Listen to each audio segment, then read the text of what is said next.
Au Rassemblement national, on pense qu'il y a une identité nationale. Et on pense aussi que cette identité nationale, elle se traduit par une identité économique et sociale. Et on peut être fier, et en tout cas nous sommes fiers, que les Françaises et Français n'aient jamais accepté la mondialisation sauvage. Ils n'ont jamais accepté l'ouverture folle des frontières, ses conséquences sur notre industrie, ses conséquences sur notre agriculture.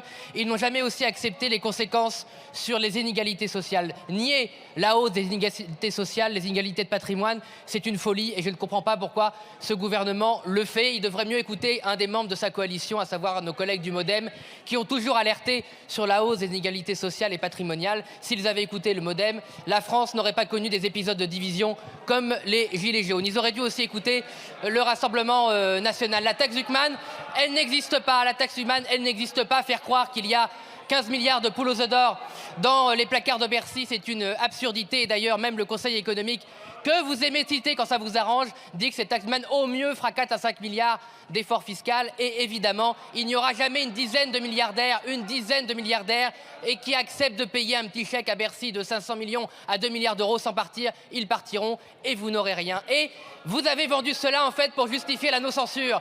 Les socialistes, peut-être que les filles y croient, mais vous, les socialistes, je suis sûr que vous ne croyez pas une seconde à ce mirage de la taxe Zuckman. Vous avez agité la taxe Zuckman pour justifier votre non-censure. Et aujourd'hui, cette arnaque va se dévoiler. Et malheureusement, c'est les honnêtes gens qui peut-être y ont cru parce qu'ils ressentent cette injustice qui vont être déçus. La seule solution, c'est un impôt sur la fortune financière ou peut-être un impôt sur la fortune improductive du MoDem. C'était la vérité depuis le début. C'est dommage qu'on ait passé tant de temps à bavarder sur une illusion plutôt que de bavarder et de discuter sur ce qu'on propose ou sur ce qu'on propose au MoDem. Je pense qu'en fait, la vraie discussion va arriver avec les propositions du MoDem et du Rassemblement national.